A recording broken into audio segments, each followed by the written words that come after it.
கர்த்தருடைய பரிசுத்த நாமம் மகிமைப்படுவதாக.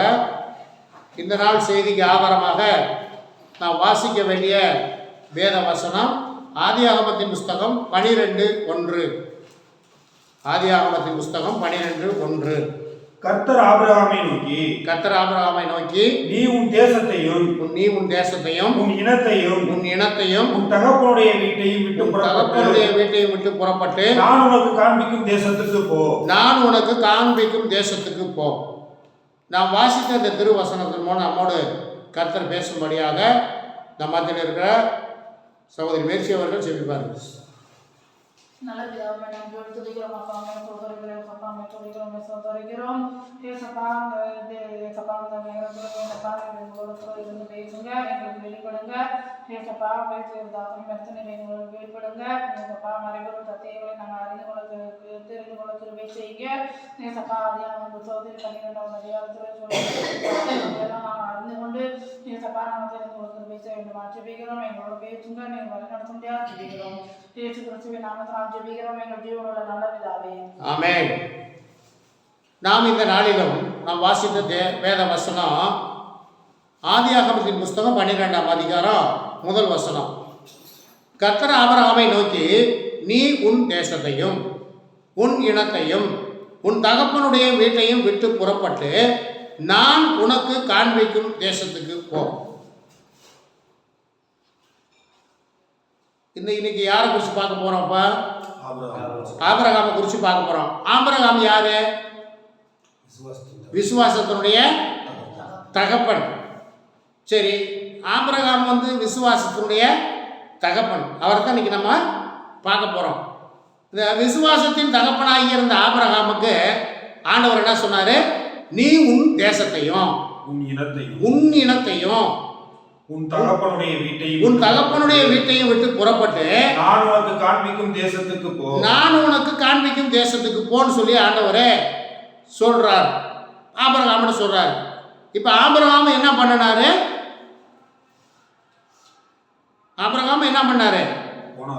போனாரு. சரி, இப்ப நம்ம கூடி வந்திருக்கிற நம்மளை பார்த்து ஆண்டவர் சொல்றாரு வச்சுக்கிறோமே. சாலமோனை சொல்றான்னு வச்சுக்கோமே. சாலமோனே, நீ உன் தகப்பனையும் உன் தேசத்தையும் உன் இனத்தையும் உன் தகப்பனுடைய வீட்டையும் விட்டு புறப்பட்டு நீ ஒரு தேசத்துக்கு போக சொல்லி ஆண்டவர் சொல்றாருன்னா என்ன பண்ணுவோம்? யோசிப்போம். சரிதானே? அது மனசில் இருக்க அப்படி சொல்லிடணும். புரிஞ்சுக்கிட்டீங்களா? யோசிப்போம். ஆனால் ஆபிரகாம் என்ன செஞ்சாரு? அதனாலதான் அவரு விசுவாசத்தின் தகப்பன் சொன்னது அப்படியே கேட்டுட்டாரு. இப்ப நமக்கு கூட பாருங்க, வேத வசனம் இருக்குது, நிறைய ஆதாரம் இருக்குது. அன்ற நாட்கள்ல எதுவுமே இல்லாத காலம். ஆனா பாருங்க, ஒருவேளை கர்த்தர் ஆபிரகாமோட எப்படி பேசினாருன்னு தெரியல. சத்தம் மட்டும் கேட்டிருக்கும்னு நினைக்கிறேன். ஆபிரகாம் அப்படிதான் பேசியிருப்பார். இன்னைக்கு கர்த்தர் நம்மோடு எப்படி பேசுகிறார்?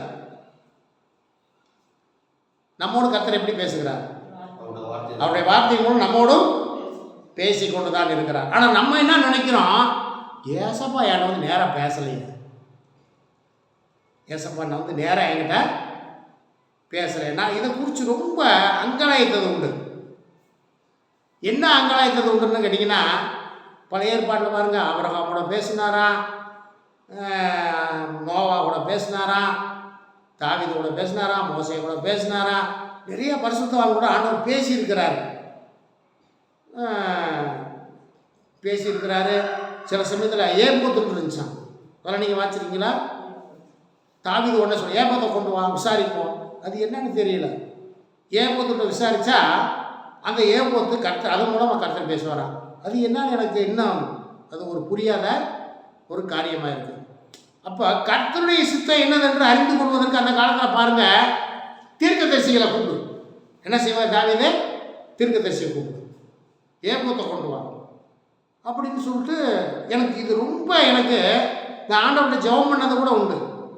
ஏசப்பா நீங்கள் இந்த மாதிரி பழைய ஏற்பாட்டு காலத்தில் நீங்கள் அவங்களோட பேசியிருக்கீங்க, ஏபோத்து மூலமாக பேசியிருக்கீங்க, தீர்க்கதரிசி மூலமாக பேசியிருக்கீங்க, எங்களை குறித்து நீங்கள் என்ன ஏசப்பா சித்தம் வச்சுருக்கீங்க அப்படின்னா அவங்களோட ஜெபித்ததெல்லாம் நிறைய நாட்கள் ஜெபித்தது உண்டு.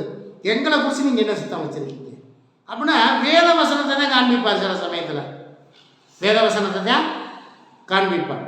இப்போ பாருங்க, வாசிங்க, அடுத்த வசனத்தை வாசிங்க. நான் உன்னை பெரிய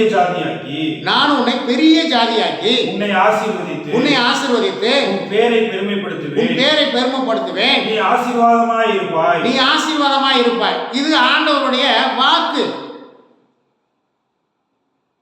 ஆண்டவருடைய வாக்கு என்ன சொல்லுது? உன்னை பெரிய ஜாதியாக்கி உன்னை ஆசீர்வதித்து உன் பேரை பெருமைப்படுத்துவேன், நீ ஆசீர்வாதமாய் இருப்பாய் என்பது ஆபிரகாமுக்கு கொடுக்கப்பட்ட வாக்குத்தத்தம். கவனிங்க, இப்ப இந்த ஆண்டவர் கொடுத்த இந்த ஆசீர்வாதமான வாக்குத்தத்தின்படி ஆபிரகாம் ஆசீர்வாதமா இருந்தாரா? ஆபிரகாம் ஆசீர்வாதமா இருந்தாரா? நல்லா யோசிச்சு சொல்லணும். இருந்தாரா? சரியா? அப்ப ஏன் பஞ்சம் வரணும்? ஆபிரகாமுடைய வாழ்க்கையில இந்த தேசத்துல ஏன் பஞ்சம் வர வேண்டும்? ஏன் எகிப்துக்கு போக வேண்டும்? கீழ்ப்படுத்தினாலதான் வேற தேசத்தை விட்டு, தாய் தகப்பனை விட்டு, சொந்த பந்தத்தை விட்டு வந்துட்டாரு. இப்ப வாக்குத்தத்தமும் கொடுத்துட்டாரு. அப்படியே ஆபிரகாமுடைய வாழ்க்கையில சொந்தம் ஏன் கஷ்டம் வர வேண்டும், பஞ்சம் வர வேண்டும், ஏன் எகிப்துக்கு போக வேண்டும்?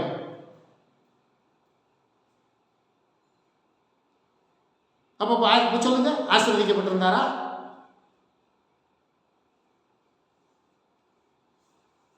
நீங்க உங்க வாழ்க்கையில பஞ்சம் வருதுன்னா நீங்க நாங்க ஆசீர்வாதமா இருக்க சொல்லுவீங்களா? பேச்ச காணோம். உங்க வாழ்க்கையில பின்ன நீங்க இருக்கிற யாருமே பஞ்சத்துல இருந்து வந்தவங்க இருக்கிறோம். நான்லாம் இருக்கிறேன். நான்லாம் பஞ்சத்திலிருந்து நாங்களாம் வந்தவர்கள். குறிப்பா என்னுடைய மனைவி அவர்கள் சொந்த ஊரை விட்டு பஞ்சம் பிழைப்பதற்காக வெளி ஊர்களுக்கு, பொள்ளாச்சி என்கிற ஊருக்கு போய் பிழைத்தவர்கள். ஏன்? வேலையில் பஞ்சம். எங்களுடைய வாழ்க்கையில் நாங்கள் சிறுமலையில் ஒரு நேரம் உணவு, போதுமான உணவு இல்லாமல் பஞ்சத்தில், இந்த பஞ்சம்ங்கிறது உணவு இல்லாமல் இருக்கிறது தான் பெரிய பஞ்சம். இது ஆபிரகாமுடைய வாழ்க்கையிலும் காணப்பட்டது. பஞ்சம் ஏற்பட்டது. வாசிங்க, அடுத்த வசனத்தை வாசிங்க. உன்னை ஆசீர்வதிக்கிறவர்களை ஆசீர்வதிப்பேன், உன்னை சபிக்கிறவனை சபிப்பேன். பூமியில் உள்ள வம்சங்கள் எல்லாம் ஆசீர்வதிக்கப்படும் என்றார். சரி, இப்ப ஆசீர்வாதம்லாம் சொல்லிக்கிட்டே வர்றாரு. இப்ப பாருங்க, அடுத்து 4வது வசனம். கர்த்தர் ஆபிரகாமுக்கு சொன்னபடியே அவர் புறப்பட்டு போனார். லோத்தும் அவரோட கூட போனார். ஆபிரகாம் ஆரானை விட்டு புறப்படுகிற பொழுது 75 வயசு உள்ளவராய் இருந்தார். இப்ப ஆபிரகாமுக்கு வயசு என்ன? 75. சரி, இப்ப நமக்கு வயசு 75 இருந்தா எப்படி இருக்கும்? நமக்கு 75 வயசா இருந்தா எப்படி இருக்கும்? இப்போ 35 வயசுல நம்ம எப்படி இருக்கிறோம்? 35 வயசு, 40 வயசு, 50 வயசுல நம்ம எப்படி இருக்கோம்?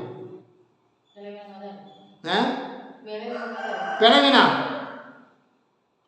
என்னாச்சு? நான் எங்க காலம் போயிருச்சு, வயசாகி போச்சு. ஆனா ஆபிரகாமுக்கு வயசு என்னவா? 75 கீழே வாசிங்க. ஆபிரகாம் தன் மனைவியாகிய சாராயையும் ஆபிராம் தன் மனைவியாகிய சாராயையும் தன் சகோதரனுடைய குமாரனாகிய லோத்தையும் தன் சகோதரனுடைய குமாரனாகிய லோத்தையும் தாங்கள் சம்பாதித்திருந்த தங்கள் சம்பத்து எல்லாவற்றையும் தாங்கள் சம்பாதித்த தங்கள் சம்பத்து எல்லாவற்றையும் ஆரானிலே சமதரித்த ஜனங்களையும் கூட்டிக் கொண்டு ஆரானிலே சமதரித்த ஜனங்களையும் கூட்டிக் கொண்டு அவர்கள் கானான் தேசத்துக்கு புறப்பட்டு போய் அவர்கள் கானான் தேசத்துக்கு புறப்பட்டு போய் கானான் தேசத்திலே சேர்ந்தார்கள். கானான் தேசத்திலே சேர்ந்தார்கள்.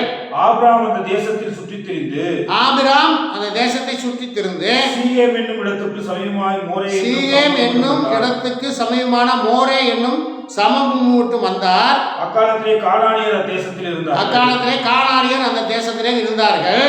கர்த்தர் ஆபிரகாமுக்கு தரிசனமாகி கர்த்தர் ஆபிரகாமுக்கு தரிசனமாகி உன் சந்ததிக்கு இந்த தேசத்தை கொடுப்பேன் என்றார். உன் சந்ததிக்கு இந்த தேசத்தை கொடுப்பேன் என்றார். அப்பொழுது அவர் தனக்கு தரிசனமான கர்த்தருக்கு அங்கே ஒரு தனக்கு தரிசனமான கர்த்தருக்கு ஒரு பலிபீடத்தை கட்டினார். பின்பு அவர் அவ்விடம் விட்டு பெயர்ந்து பெத்தேலுக்கு கிழக்கே இருக்கும்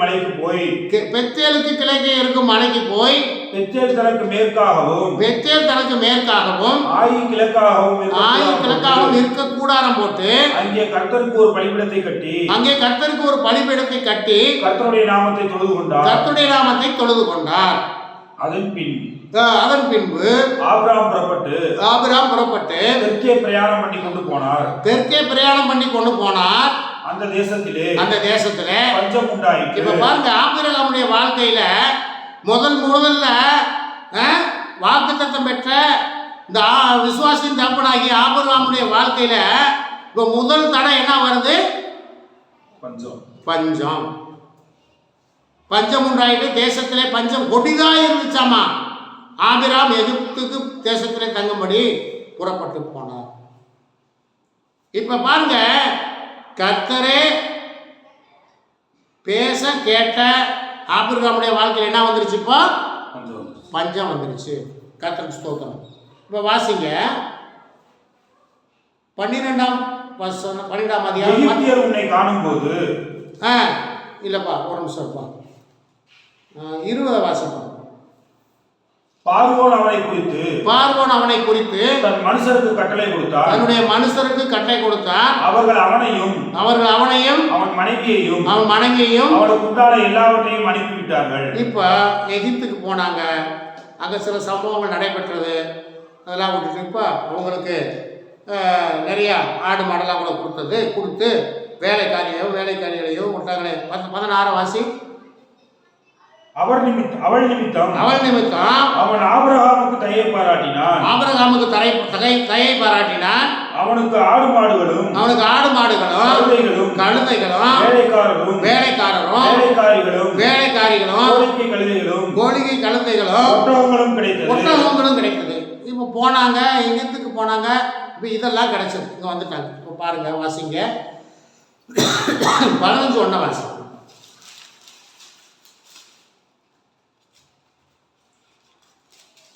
இந்த காரியங்கள் நடந்த பின்பு கர்த்தருடைய வார்த்தை ஆபிரகாமுக்கு தரிசனத்திலே உண்டாகி அவர் ஆபிரகாமே நீ பயப்படாதே நான் உனக்கு கேடகமும் உனக்கு மகா பெரிய பலனுமாய் இருக்கிறேன் என்றார். அதற்கு ஆபிரகாம் கர்த்தராகிய ஆண்டவரே அடியேனுக்கு என்ன தருவீர்? நான் பிள்ளை இல்லாமல் இருக்கிறேனே. தமஸ்கு ஊரானாகிய இந்த எலியேசர் என் வீட்டு விசாரணை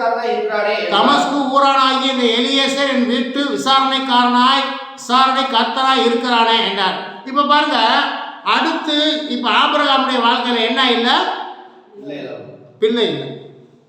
ஆபிரகாமுக்கு ஒரு தேசத்தை கொடுத்துட்டாரு, ஆடு மாடெல்லாம் கொடுத்துட்டாரு, வாக்குத்தத்தத்தை கொடுத்துட்டாரு, விசுவாசத்தையும் கொடுத்துட்டாரு. ஆனா இப்ப ஆபிரகாமுக்கு என்ன இல்லை? வயசு எவ்வளவு? 75 வயசு. சரி, ஆபிரகாம் ஒரு குமாரனை பெறுவதற்கு எத்தனை வருஷம் காத்திருந்தார்? 25 வருஷம் காத்திருந்தார். காரணம், ஆபிரகாம் ஆண்டவர் பேசுறாரு, உன் சந்ததி ஆசீர்வதிப்புங்கிறாரு, உன் சந்ததி வானத்து நட்சத்திரங்களை போல இருக்குங்கிறாரு. ஆனா என்ன இல்லை? ஆனால் இந்த ஆபிரகாம் என்னைக்காவது கர்த்தரை குறித்து என்னைக்காவது வருத்தப்பட்டு பேசினாரா? பேசவே இல்லை. இந்த இடையில நடந்த சில சம்பவங்கள் கூட அவர் அதை தேர்ந்து கொள்ளவில்லை. வாசிங்கள் 16:1 வாசிக்கிறார். ஆபிரகாமுடைய மனைவியாகிய சாராய்க்கு பிள்ளை இல்லாதிருந்தது. எகிப்து தேசத்தாளாகிய ஆகார் என்னும் பெயர் கொண்ட ஒரு அடிமை பெண் அவளுக்கு இருந்தார். இப்ப பாருங்க, இங்க ஒரு சம்பவம் என்ன நடந்துச்சு அப்படின்னு கேட்டீங்கன்னா, ஆபிரகாம் அழைச்சது யாரு? கானான் தேசத்துக்கு போக சொல்லி சொன்னது யாரு? கர்த்தர் சொன்னாரு, போயிட்டாரு. இப்ப பஞ்சம் வந்துருச்சுல, அப்ப ஆபிரகாம் என்ன செஞ்சிருந்துருக்கணும்? ஆண்டவர்கிட்ட கேட்டிருக்கணும். இவர் ஆண்டவர்கிட்ட கேட்காம தான் எங்க போனாரு? எகிப்துக்கு போனார். இப்ப எகிப்துக்கு போனது நிமித்தம் அங்க சில சங்கடங்கள், தன்னுடைய மனைவியே இழக்க வேண்டிய ஒரு கட்டாயம் வந்துருச்சு. இப்ப அங்க போனது நிமித்தம் தான் அங்கிருந்து என்னென்ன கொண்டு வந்தாராமா, கூட்டிட்டு வந்தாராமா, வேலைக்காரி அங்கிருந்து எகிப்து தேசத்துல இருந்து கூட்டிட்டு வந்தது நிமித்தம் தான் இப்ப இங்க இந்த 16வது வசனம் என்ன நடக்குது? ஆபிரகாமுடைய மனைவியாகிய சாராய்க்கு பிள்ளை இல்லாதது. எகிப்து தேசத்தாகிய ஆகார் என்னும் பேர் கொண்ட ஒரு அடிமை பெண் அவளுக்கு இருந்தால், சாராய் ஆபிரகாமை நோக்கி பிள்ளை பெறாதபடிக்கு கர்த்தர் என் கற்பத்தை அடைத்திருக்கிறார். என் அடிமை பெண்ணோட சேரும். ஒருவேளை அவளால் என் வீடு கட்டப்படும் என்று சாராயின் வார்த்தைக்கு ஆபிரகாம் செவி கொடுத்தார். இப்ப இங்க ஆபிரகாம் ஒரு தவறு செய்கிறார். ஆபிரகாம் என்ன செஞ்சிருந்திருக்கணும்? இல்ல, கர்த்தர் வாக்குத்தத்தம் பண்ணியிருக்கிறார். அப்ப என்ன செஞ்சிருந்திருக்கணும்? மனைவியினுடைய இந்த சொல்லை கேளாமல் இருந்திருக்கணும். சாராய் குழந்தை இல்லைங்கிற ஆனங்கத்தில் என்ன பண்ணிட்டாங்க? வேலைக்காரிக்கு சேரும், அவள் மூலமாவது என்னுடைய வீடு கட்டப்பட்டுச்சா?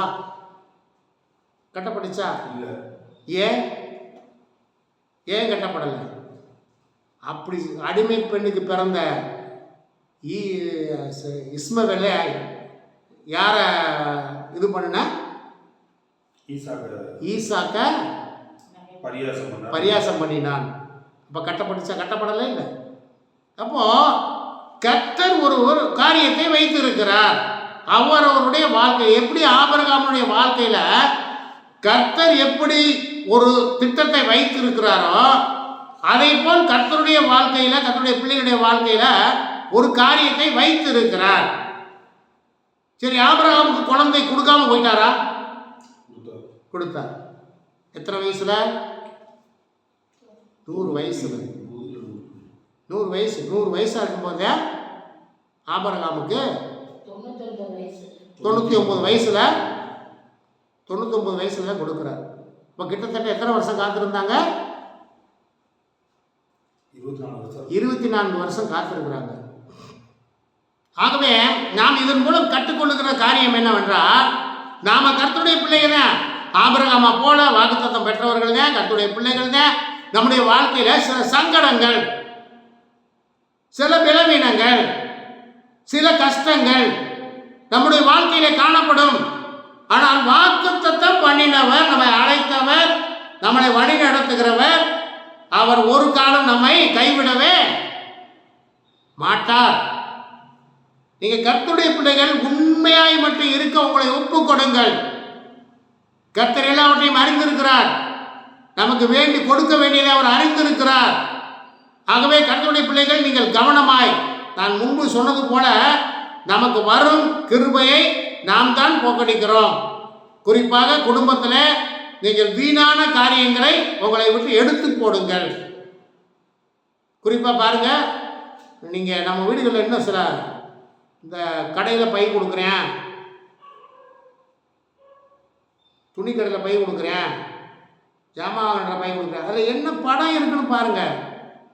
விரும்பத்தகாத படங்கள் இருக்குமானா அதை தூக்கி கொண்டு, அது என்ன விலை இருந்தாலும் தூக்கி கொண்டு எங்கே போட்டுருங்க? குப்பையில் போட்டுருங்க. நம்ம வீட்டுக்குள்ள அப்படி விரும்பத்தகாத காரியங்கள் என்ன இருக்குன்னு பாருங்க. எனக்கு ரொம்ப நாளாக சந்தேகம். எங்கள் பீரோவை திறந்து பார்த்தேன். நான் ரயில்வேல கடை நடத்தும்போது நிறைய விசிட்டிங் கார்டு கொடுத்துருந்தாங்க. அந்த விசிட்டிங் கார்டெலாம் எடுத்து பார்த்தா அதுக்குள்ள படம் என்ன இருக்குது? விரும்பத்தகாத படங்கள் இருக்கிறது. அதெல்லாம் தூக்கி குப்பையில் போட்டோம். இப்படி பார்க்கணும், நம்ம வீடை அப்பப்போ பார்க்கணும். விரும்பத்தகாத, கர்த்தருக்கு பிரியமில்லாத காரியங்கள் நம்முடைய வீட்டில் என்ன இருக்கிறது அப்படி என்பதை பார்த்து அதை அப்பப்போ நம்ம என்ன செய்யணும்? எடுத்து விட வேண்டும். கர்த்தர் நம் வீட்டுக்குள்ளே வாசம் பண்ணணும். அவர் வாசம் பண்ணுற வீடாக நம்ம இருக்கணும். ஆகவே கர்த்தருடைய பிள்ளைகள் கவனமாயிருங்க. கர்த்தர் நம்மளை சரி. இப்படியாக கர்த்தருடைய நம்முடைய ஆபிரகாமுடைய வாழ்க்கையில் இப்படியாக நடந்து கடைசியில் ஒரு குமாரனையும் கொடுத்துட்டார். வாசிங்க 22:1 வாசிங்க. 22:1 வாசிங்க. இந்த காரியங்கள் நடந்த பின்பு தேவன் ஆபிரகாமை சோதித்தார். எப்படி எனில் அவர் அவனை நோக்கி ஆபிரகாமே என்றார். அவன் இதோ அடியேன் என்றார். அப்பொழுது அவர் உன் புத்திரனும் உன் ஏகசுதனும் நேசகுமாரனுமாகிய ஈசாக்கை நீ இப்பொழுது அழைத்துக் கொண்டு மோரியா தேசத்துக்கு போய் அங்கே நான் உனக்கு குறிக்கும் மலைகளில் ஒன்றின் மேல் அவனை தகன பலியிடு என்றார். நம்ம என்ன செய்வோம்?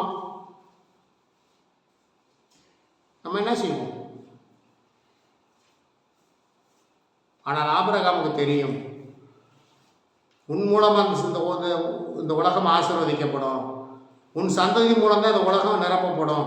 ஆபிரகாமுக்கு தெரியும், அவர் விசுவாசத்தின் தகப்பன்.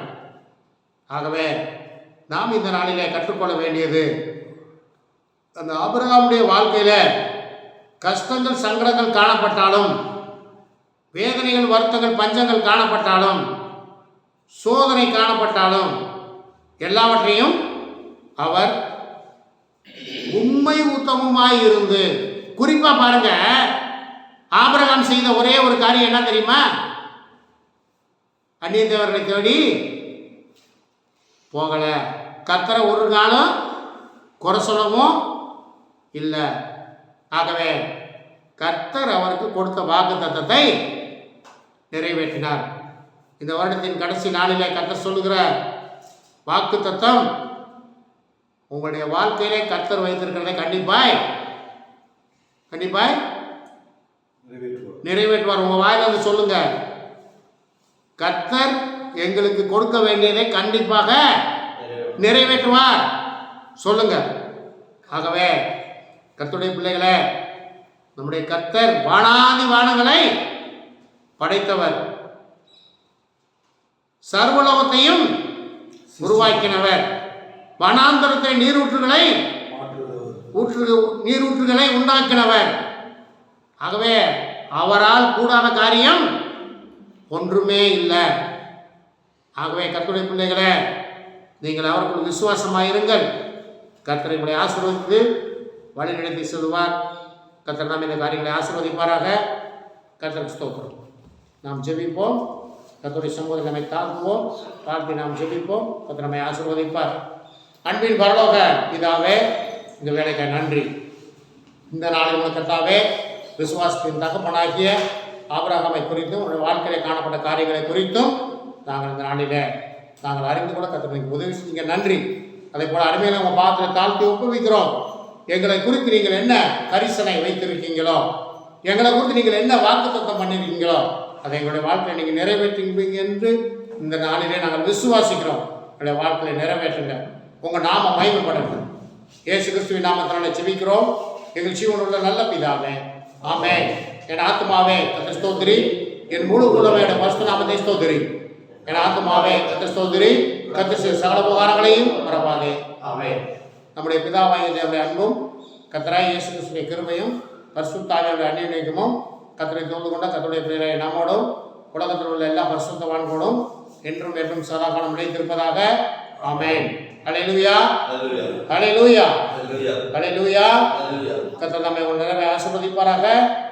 கர்த்தருக்கு ஸ்தோத்திரம்.